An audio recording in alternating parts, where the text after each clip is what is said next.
Kim Smith and her chocolate Labrador retriever Beth walk every day in Willow Creek Canyon near Madras or on the rim above the canyon.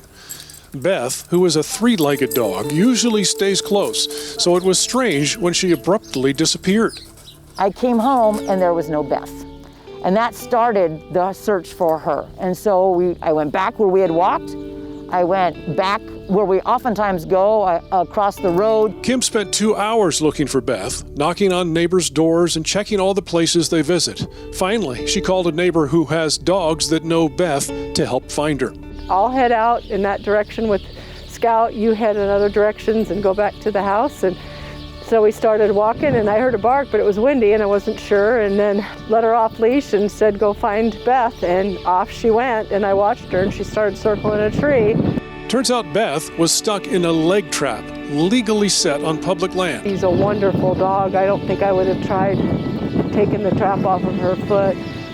If it wasn't Beth, I would have done a different tack, but wrapped her head in my arms and I reached down and released the trap and was yelling for Kim to get over there, and we got her off to the vet, but it started swelling right away. This is a single long spring trap.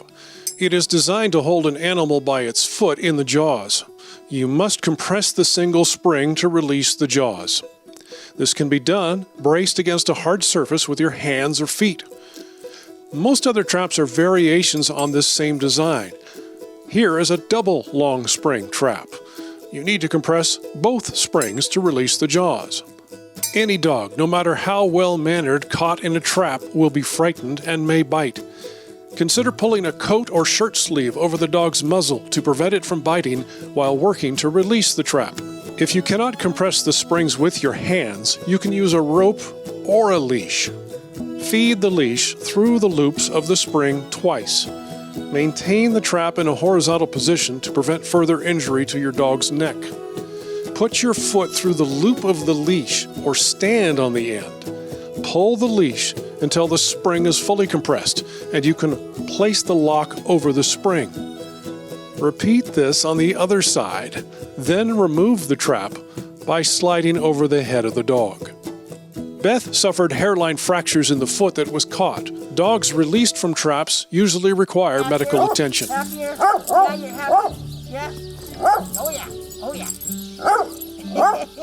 And they expect that she's going to be great, but she had quite a few scratches on her from just wrestling around with the trap and the brush, and so she's on antibiotics, she's on some tramadol. First couple days she was pretty bad. She was pretty sore. Today she's great. She is so much better today, yeah. Your dog may also encounter snares while in the field. Snares are designed to loop around the neck and choke down on the animal. If your dog gets stuck in a snare, keep the dog from struggling while looking for the lock mechanism.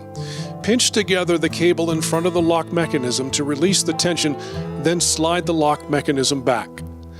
If that doesn't work, cut the snare with short-nose cable cutters.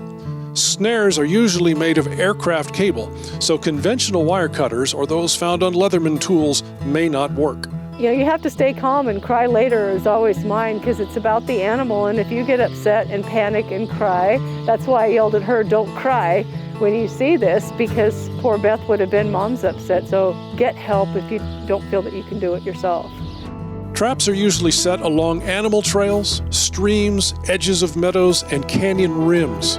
Some trappers will post signs or flagging indicating the presence of traps. It's unlawful for traps to be set within 50 feet of a designated trail or within 300 feet of campgrounds and trailheads.